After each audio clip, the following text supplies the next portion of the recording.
ADO16 ou Austin Drawing Office numéro 16. Sous ce nom de code se cache le projet de BMC, British Motor Corporation, d'une nouvelle berline d'une taille supérieure à celle de la Mini. En effet, si Leonard Lord, le patron de BMC, se félicite du succès de celle-ci, il est bien conscient que la marge sur un tel modèle reste faible et qu'il a plus que besoin de faire rentrer de l'argent frais.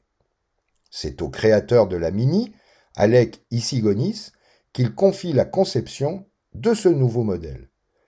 Très intelligemment, l'ingénieur gréco-britannique s'appuie donc sur ce qui a fait le succès des Mini pour ses futurs BMC 1100 et 1300. En effet, de manière caricaturale, Alec Issigonis va se contenter, entre guillemets, de concevoir une grosse Mini, restant à la fois fidèle à ses idées, mais aussi soucieux d'éviter des coûts de développement trop importants. Ainsi, dès les premières esquisses, le choix d'une compacte bicorps se dégage et ne sera jamais remis en cause. Ce concept étant acquis, il ne reste plus qu'à finaliser peu à peu les faces avant et arrière, avec les conseils avisés de Pininfarina. Le designer italien s'acquittera de sa tâche avec talent, puisque la ligne des BMC 1100 et 1300 ne bougera pas, sauf sur des questions de détail, durant toute leur carrière de 1962 à 1974. C'est ainsi qu'elles deviennent Mark II avec l'apparition des versions 1300 1967, avec des ailerons légèrement retouchés, puis Mark III en 1971 avec de légères retouches esthétiques. On retrouve donc un profil bicorps avec des flancs parfaitement lisses, à l'exception d'une fine nervure, marqué par des passages de roues symétriques et des porte-à-faux avant et arrière réduits au maximum. La face avant moderne est traitée avec simplicité, avec sa large calandre et ses phares ronds qui épousent très classiquement le bout des ailes. Entre eux et un pare-choc rectiligne se positionnent des blocs veilleuses clignotants rectangulaires. L'arrière est plus original avec l'adoption de mini-ailerons prolongés par des feux quasi verticaux. Une poupe qui accueille un coffre traditionnel et non un haillon. Cette carrosserie sera déclinée en 2 ou 4 portes avant que BMC ne propose également une version break 3 portes. Le châssis de ces BMC 1100 et 1300 est une extrapolation de celui de la Mini, leur permettant d'atteindre les 3,73 m.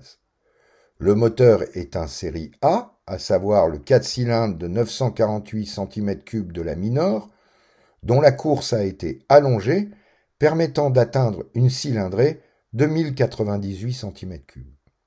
À cette occasion, ce bloc, positionné transversalement, accueille de nouvelles soupapes d'admission et une nouvelle culasse.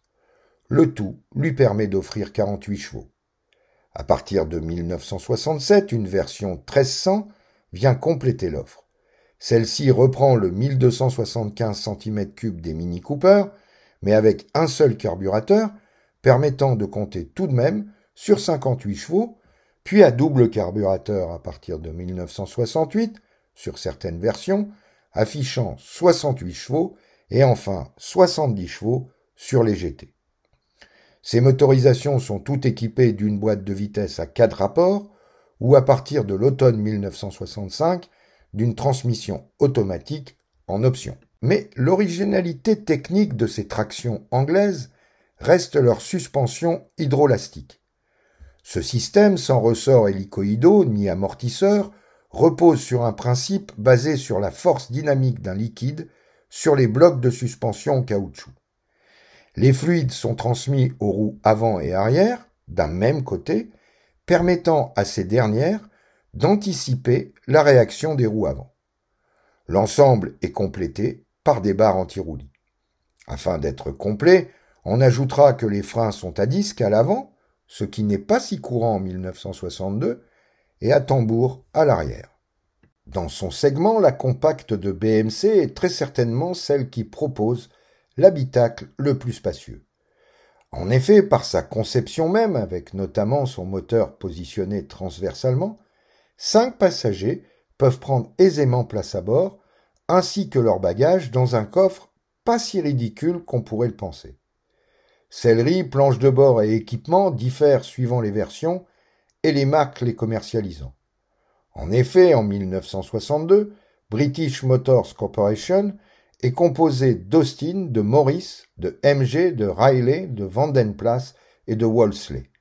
Les 1100 et 1300 seront donc déclinés sous chacune d'entre elles. C'est sous la marque Morris qu'en août 1962, au Worcester College, que cette compacte est présentée au public en version 4 portes.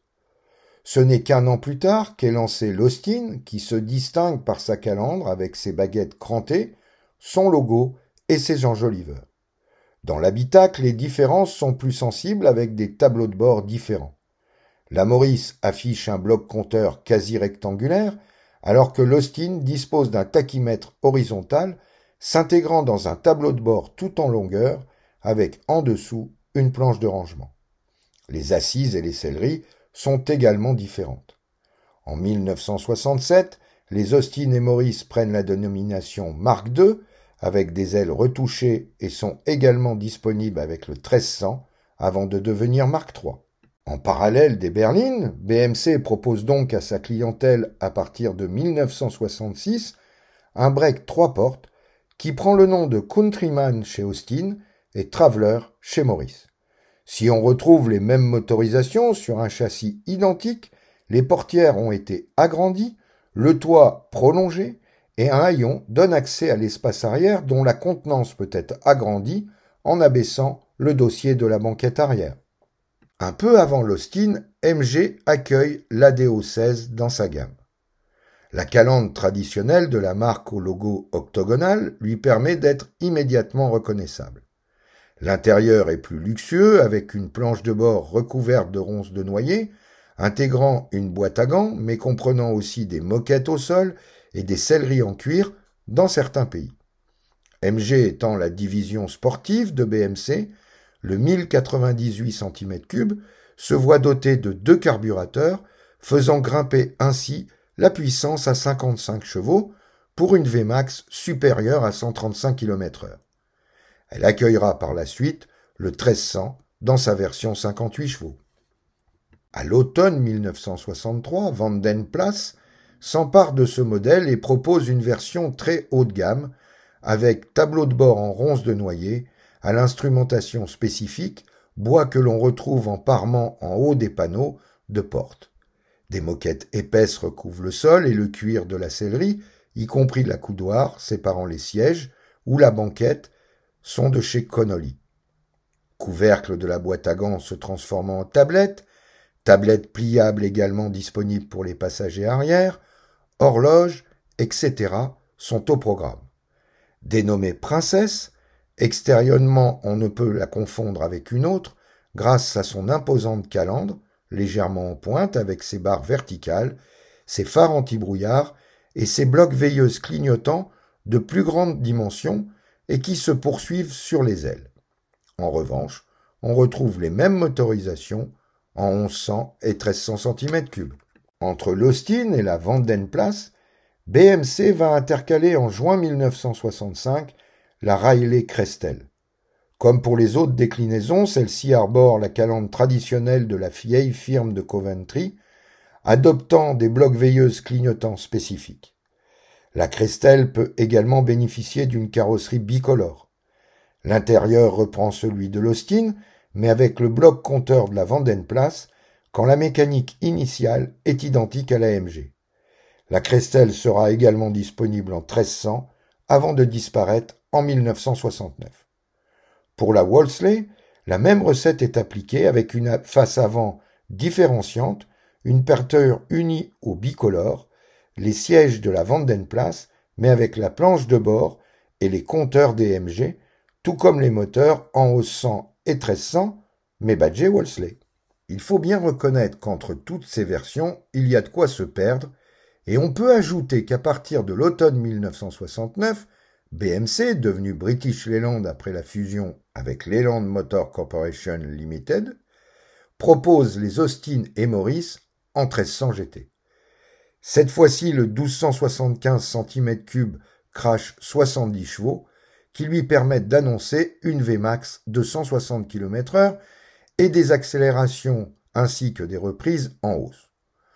Le look de cette 4 portes disponible en blanc, orange et rouge intègre, suivant les pays, monogramme GT, embout d'échappement chromé, jantes sport, toit vinyle, mais aussi volant sport, bloc à compteur rond et fond noir, ainsi qu'une sellerie de même couleur. Mais l'histoire de cette ADO 16 ne s'arrête pas là. En Australie, produites dans l'usine de Zetland, les BMC sont identiques à leur homologue anglaise en 1100 et 1300 cm3.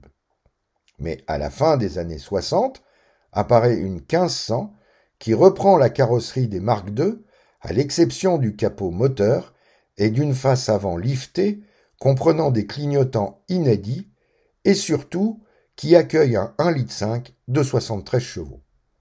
À ses côtés est commercialisée la Nomade, qui est une 1500 à la partie arrière modifiée, ressemblant à celle de l'Austin Maxi. En Italie, BMC est en partenariat avec Innocenti, qui produit également des 1100 et 1300. L'IM3 dispose d'une face avant modifiée et d'un habitacle plutôt luxueux, tandis que l'I4 est plus proche des versions britanniques. En 1970, elles sont remplacées par l'I5, copie quasi conforme des Mark II anglaises. Peu de temps avant la fusion entre British Motor Corporation et Leyland, les ingénieurs de BMC planchèrent sur une évolution de l'ADO 16 en version bicorps et 3 corps, celle-ci portant le nom de code ADO 22. Projet qui fut abandonné mais repris par la filiale sud-africaine Laycor, qui conserva la version 3 corps et la commercialisa à partir de décembre 1971 sous le nom d'Apache. Si la cellule centrale est identique à celle des 1100 et 1300, l'avant et l'arrière ont été redessinés par Giovanni Michelotti. Assez logiquement, la poupe ressemble aux productions contemporaines de Triumph, œuvre du designer italien, avec notamment des feux et un pare-choc empruntés aux berlines 2000-2500 Mark II. La mécanique est toujours le 1275 cm3, développant 63 chevaux ou 73 en version TC. Elle restera au catalogue jusqu'en 1978 pour une production totale d'un peu moins de 22 000 exemplaires. En 1972, l'Apache devient Victoria pour les versions produites en Espagne par Auti, filiale de British Leyland, en remplacement des 1100 et 1300. Identique à leur sœur sud-africaine, la version standard est reconnaissable à ses phares rectangulaires, quand la TC espagnole accueille 4 phares ronds. Il y eut également un projet de MG Victoria, forte de 83 chevaux, mais elle n'entra jamais en production. La Victoria a été produite jusqu'en 1975 sans rencontrer le succès escompté. Les BMC 1100 et 1300 ont également été assemblés au Chili, en Nouvelle-Zélande ou encore en Yougoslavie et ont été vendus un peu partout dans le monde. Pour l'anecdote, introduite sur le marché américain sous le badge MG, elle est remplacée en 1971 par l'Austin America, motorisée par le 1275 cm3 de 60 chevaux, répondant aux normes en vigueur. Elles sont reconnaissables à leurs larges baguettes chromées qui courent sur leurs flancs et intègrent les rappels de feux latéraux. Entre 1968 et 1972, près de 60 000 Américains succomberont au charme de la petite anglaise. Pour la petite histoire, au Danemark, l'ADO 16 prendra le nom prémonitoire de Marina. Enfin, comme toujours chez nos amis britanniques, certains carrossiers s'emparèrent des 1100 et 1300, notamment Crayford, qui la transformera en cabriolet, mais aussi en sorte de break. On notera également le travail de Krish Motors, qui les dota d'un haillon.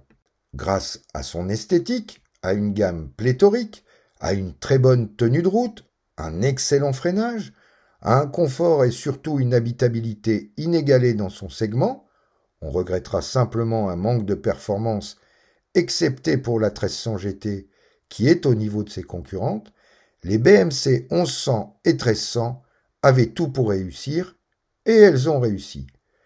Voiture la plus vendue en Grande-Bretagne en 1965, 1968 et 1969, elle s'accapare jusqu'à 14,5% de part de marché dans son pays en 1965.